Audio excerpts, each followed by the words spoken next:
예, 안녕하십니까. 비만학교 교장 의학박사 김승기입니다. 그동안 제가 좀 비만학교 격조를 했습니다. 휴지 뽑아주는 남자에서 정신건강의학과의 어떤 여러 가지 이제 환자들의 어떤 얘기로 진행을 좀 한참 해왔고요. 그것도 요새 좀 게을러서 격조를 했습니다. 오늘은 오랜만에 비만학교에서 여러분들을 만나게 여러분들과 오랜만에 만나겠습니다. 오늘은 저탄수화물 고지방 다이어트, 저칼로리 저지방 다이어트 어느 것이 좋을까, 이런 제목인데요. 제목에 얽매이지 않고 우리가 이 다이어트 전반에 대해서 한번 여러분들과 같이 생각해 볼까 합니다. 얼마 전에 제가 한 1년 동안 만나지 못하던 친구가 이제 술자리를 같이 하게 했어요.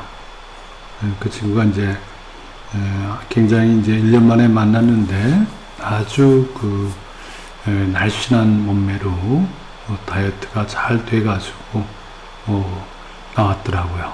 그래서 이제 그동안 그래서 이제 술을 같이 하면서 이제 탄수화물 같은 걸 좀 딴 사람 친구들이 안 먹으려고 그러니까 그럴 필요 없다. 탄수화물 마음껏 먹고 이제 고기, 생선, 어떤 이런 술 같은 거를 좀 억제한다, 해야 된다, 이런 얘기를 하더라고요. 이 얘기는 제가 옛날에 이제 2004년에 배고픈 다이어트, 배부른 다이어트라고 했고, 제가 창의 출판사에서 이제 책을 낼 때 한참 제가 이제 신봉하던 저칼로리 저지방 다이어트의 이제 내용이었습니다. 근데 어쨌든 그 친구와 나 외에도 일주일에 이제 한두 번씩 같이 술자리를 같이 하던 친구 둘이 같이 있었어요. 그러니까 이제 그 친구도 이제 의사고 그러니까 탄수화물은 마음껏 먹어도 된다, 이렇게 얘기를 하니까 어떤 게 말이 맞는 거야? 그러면서 이제 좀 혼란스러워 하더라고요. 그래서 제가 한번 정리를 해야 되겠다, 그렇게 마음을 먹었습니다. 그 친구 같은 경우는 이제 이렇게 1년 동안 이제 사람들 만나지 않고, 이제 집밥 위주로 이렇게 이제 된장이나 밥, 어떤 야채 위주로 이제 먹었습니다. 저 같은 경우는 그렇지가 않죠. 그러니까 아침에는 이제 방탄 커피를 먹습니다. 그리고 점심 때는 이제 우리 간호원들하고 같이 이제 밥을 시켜 먹는데, 여러 가지 짜장면도 시켜 먹고, 밥도 시켜 먹고, 어떤 때는 샌드위치도 먹기도 하고요. 다양히 먹습니다. 그래서 어쨌든 유일하게 이제 탄수화물을 섭취하는 건 점심 때입니다.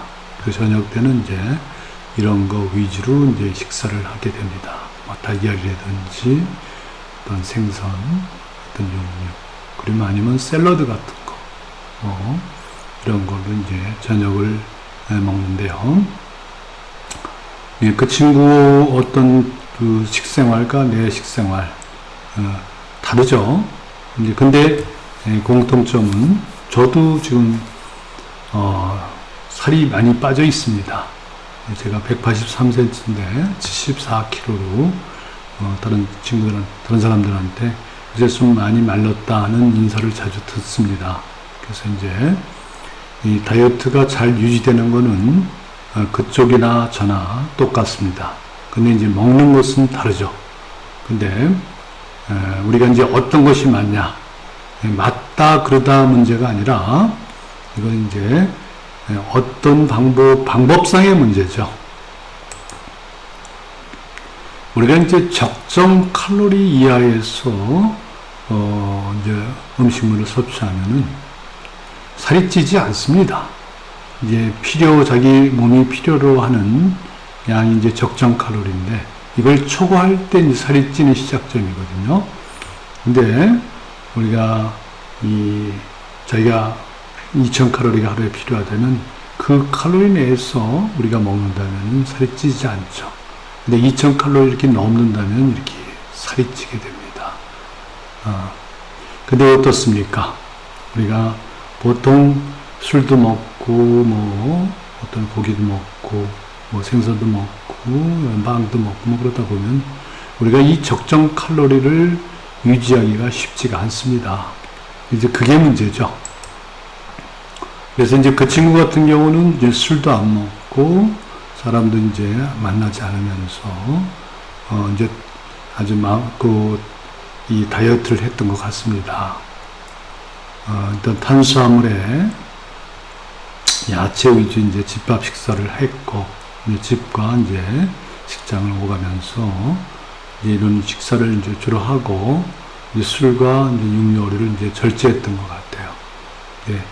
이 적정 칼로리 내 식생활이 저절로 됐겠죠. 거기다 규칙적인 운동을 하니까 살이 빠지는 건 당연합니다. 이제 서로 이제 살이 빠져 있는데 이제 빠진 방법이 이제 다른 거죠. 여기는 적정 칼로리 내 식사가 이제 이루어지고 규칙적인 운동이 이루어지고 적정 칼로리 이하로 식사를 했다면 살이 더 빠졌겠죠. 그러니까 이런 식사를 하겠죠. 밥 한 공기가 300칼로리니까요. 세 끼 다 먹는데 봤자 900칼로리죠. 이렇게 된장에다가 이렇게 이 야채를 위주로 식사를 한다면은 우리가 만약 2000칼로리가 적정 칼로리라면은 2000칼로리를 넘지 않을 겁니다. 그러면 살이 빠지겠죠. 적어도 찌진 않습니다. 저칼로리, 저칼로리, 저지방 다이어트라고 합니다. 에너지 밀도가 낮은 위주 이제 식상을 해서 어쨌든 탄수화물은 그냥 마음대로 먹고 어떤 육류나 같은 경우를 억제해서 지방을 최대한 이제 억제하는 거죠. 단백질은 어느 정도 섭취해 주고요. 이게 이제 저칼로리 저지방 다이어트의 이제 핵심이고 여태까지 이런 다이어트를 많이 강조해 왔습니다. 근데 그게 잘 안 되더란 얘기죠. 이게 저 같은 경우는 일반적인 이제 사회생활을 하면서 친구들과 일주일에 한두 번씩 이제 술자리도 갖고 또 회식도 갖게 되고 그러니까 술도 먹게 되고 육류, 어류, 에너지 밀도가 높은 음식을 먹을 수밖에 없습니다. 이 상태에서는 과칼로리 상태, 고지방 상태가 안 될 수가 없어요.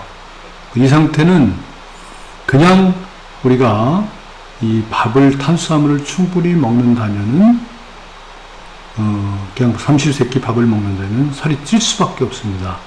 이제 과칼로리, 과지방, 적정 칼로리를 벗어난 상태에서는 최대한 살을 찌지 않게 할 수 있는 방법은 한 가지 방법밖에 없습니다.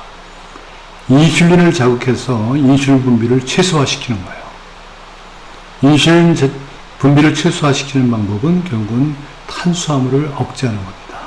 저 같은 경우는 하루에 밥을 한 끼밖에 안 먹는다 그랬죠. 밥이 밥 한 공기가 650g 들어 있습니다.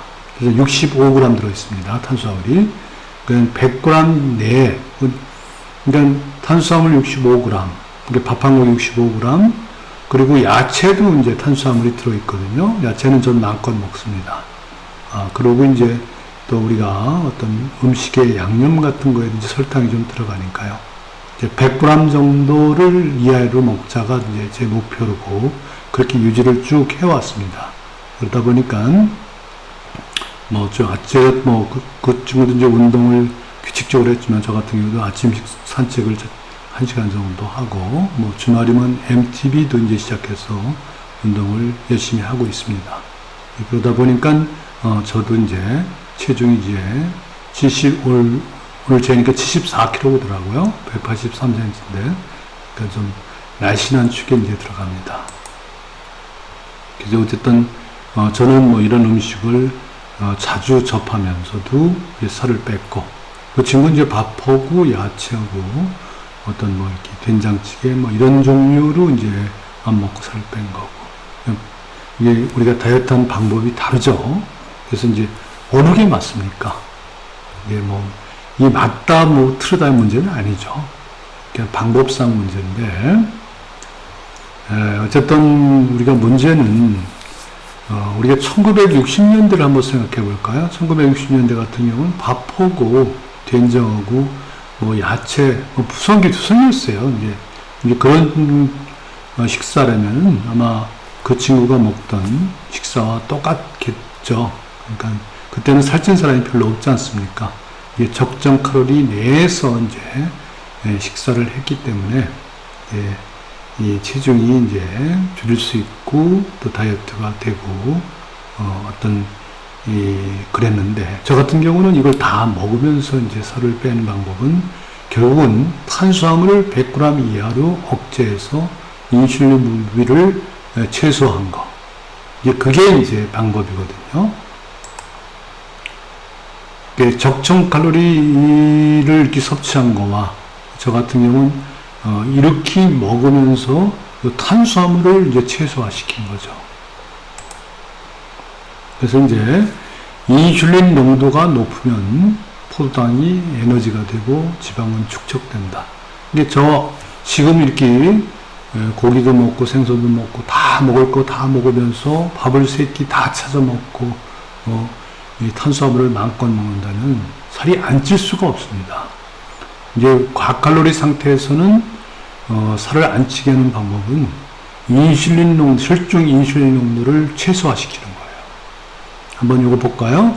일상적으로 이제 밥을 먹으면은 포도당이 올라가고 인슐린이 올라갑니다. 이때는 주로 이제 탄수화물이 에너지원이 됩니다. 근데 이제 시간이 지나면 포도당이 감소되죠. 혈중 포도당이 감소되고 혈중 인슐린 농도가 감소가 됩니다. 인슐린 농도가 이제 어느 정도 이하로 내려가면은 우리 몸이 지방을 분해하기 시작합니다. 그래서 지방 분해하다가 다음 또 식사를 하면 다시 또 포도당이 올라가고 인슐린도 올라가고, 이때 이제 탄수화물이 또 에너지원이 됐다가 다시 또 이 포도당이 이제 시간이 지나면서 포도당이 이제 혈중에 줄어들면은 인슐린도 줄어들면서 지방이 다시 분해되는 이런 상태를 이제 반복하게 됩니다. 이게 저 같은 경우는 아침에 이제 방탄커피 먹고 점심 때는 이제 뭐 일반적으로는 이 식사를 했고요. 저녁에는 이제 이 탄수화물이 없는 이런 식사를 해왔어요. 그래서 100g 이내로 탄수화물을 이제 억제해온 게, 제가 1월 1일부터 시작했으니까 지금 9월 달이니까 한 9개월째 이제 돼갑니다. 처음에 이제 제가 이제 저탄수화물 고지방 다이어트를 시작하게 된 거는, 제가 이제 그때 몸무게가 한 83kg 이 정도 유지가 됐었는데, 비만 상태는 아닙니다. 그러니까 과지방과 비만 중간 어떤 접경 상태, 경계 상태였는데, 이렇게 해서는 안 되겠다 해가지고, 여전까지 근데 제가 다이어트 노력을 안 한 건 아니거든요. 근데 이제, 아까 이제 그 친구 말 맞다나, 밥은 제대로 먹고, 이제 탄수화물, 지방과 어떤 고기와 어떤 지방과 단백질, 특히 이제 지방은 최대한 좀 먹지 말자, 이런 식으로 했는데, 우리 식생활이 어디 그런가요? 그냥 짜장면 한 그릇도 800칼로리거든요. 그러니까 뭐 거기다 고기, 생선, 술 먹지. 그러면은 도저히 우리가 적정 칼로리 내에서 식사를 할 수가 없습니다. 그래서 제가 이제 선택한 게 요새 이제 유행하는 케톤 다이어트. 케톤 다이어트는 이제 이 탄수화물을 50g 이하로 억제하는 겁니다. 하루 섭취량이. 그래서 이제 이 어떤 시트러스 사이클을 사용하지 않고 케톤을 생산해 갖고 케톤이 이제 에너지원이 되게 하는 게 케톤 다이어트고요. 그리고 이제 100g 이하는 케톤은 생산 안 되지만 최대한 지방이 이제 축적되지 않는 그런 신체 모드가 이제 되게 하는 겁니다. 그런 상태를 우리가 이제 제가 유지해 온 거죠. 그래서 이제 예, 어쨌든 저도 다이어트가 된 상태고, 이제 그 친구도 다이어트가 된 상태고, 뭐, 어느 것이 옳은 거는 없죠. 이제 방법상 문제인데, 문제는 일반적으로 보통 사람들이 먹는 음식을 가지고 일반적인 사회생활을 하면서 사람들과 만나고 술도 먹고 회식도 하면서 적정 칼로리 내에서 식사하는 것은 불가능하다는 얘기죠. 그러면 어떻게 해야 되냐?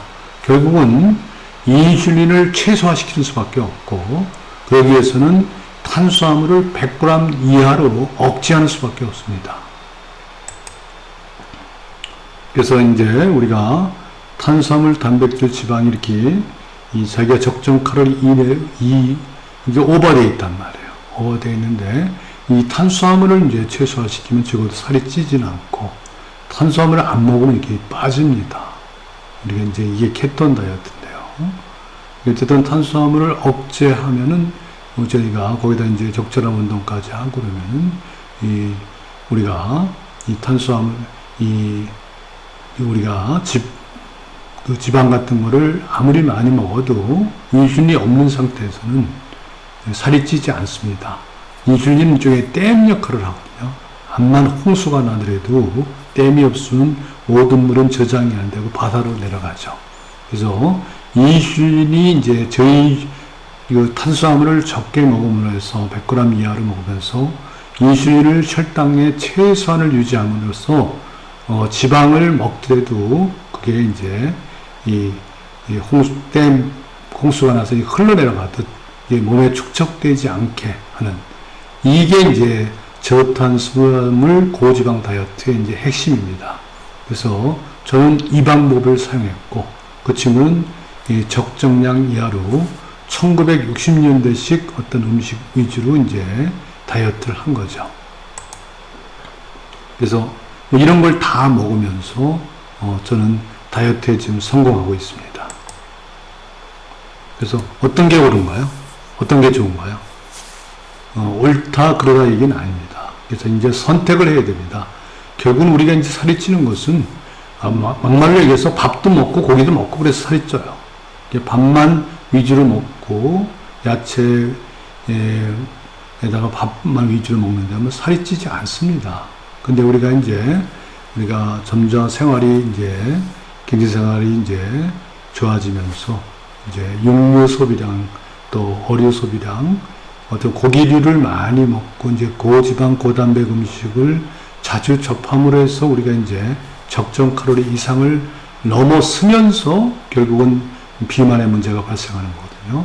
현재 우리가 고지방 고단백 음식을 먹으면서 우리가 필요로 하는 적정 칼로리 이상을 먹으면서도 우리가 이제 살이 안 찔 수 있는 방법은 결국은 이 탄수화물을 억제하는 방법밖에 없습니다. 그래서 저는 100g 이하로 억제하고 있고, 지금 100g 이하로 억제하면서 이제 적절한 운동도 해주고 하면서 제가 83kg에서 지금 74kg, 한 9kg 정도 빼갖고 유지를 하고 있고요. 뭐 혈당도 정상으로 됐고, 모든 게 다 정상입니다. 그러니까 우리가 이제 고지방 다이어트 하다 보면은 우리 이제 콜레스테롤도 증가되지 않냐 이런 적이 있는데, 저는 일주일에 2번씩 체크하다가 나중에는 2주에 한 번, 일주일에 한 번, 또 2주에 한 번, 요새는 월 한 번씩 체크를 하는데, 지금 단지 요산치가 조금 높은 것 외에는 포도당도 저하가 됐고, 콜레스테롤, 이게 총콜레스테롤, 중성지방, LDL 콜레스테롤 다 정상 이하입니다. 잘 유지되고 있습니다. 저 안전성에 대해서는 제가 검사를 통해서 제 스스로 증명하고 있습니다. 어쨌든 그 친구가 한 다이어트가 좋으냐, 제가 하고 있는 다이어트가 좋으냐, 뭐 이거는 이게 어떤 게 좋으냐의 문제가 아니라 이제 선택의 문제입니다. 저도 가끔 이제 어떤 때는 밥이 먹고 싶고 뭐 그럴 때가 있습니다. 그럴 때는 뭐 하루 한 끼 두 끼, 하루 이틀 뭐 이렇게 밥에다가 보통 일상적인 식사로 이제 돌아가기도 하는데, 그때는 최대한 우리가 이제 이 고기라든지 어떤 이 고지방, 고단백 음식을 좀 피하는, 고지방 음식을, 특히 이제 고지방 음식을 피하는 그런 상태를 해야 되겠죠. 그러니까 어쨌든 여러분들 밥을 먹든지, 밥만 먹든지, 아니면 밥하고 고기를 먹는다면은 우리가 탄수화물은 최대한 억제해갖고 100g 이하로 억제해야 된다. 그 두 가지 원칙만 안 되면은 자기가 이것을 할 건가 저것을 할 건가 이걸 융통성 있게 선택할 수 있을 겁니다. 예, 도움이 되셨는지 모르겠습니다. 그리고 저하고 술자리를 같이 했던 그런 두 친구한테 친구의 의문이 이 동영상을 통해서 아주 어떤 확연하게 설명이 됐으면 좋겠어요. 예, 비만학교 김승기였습니다.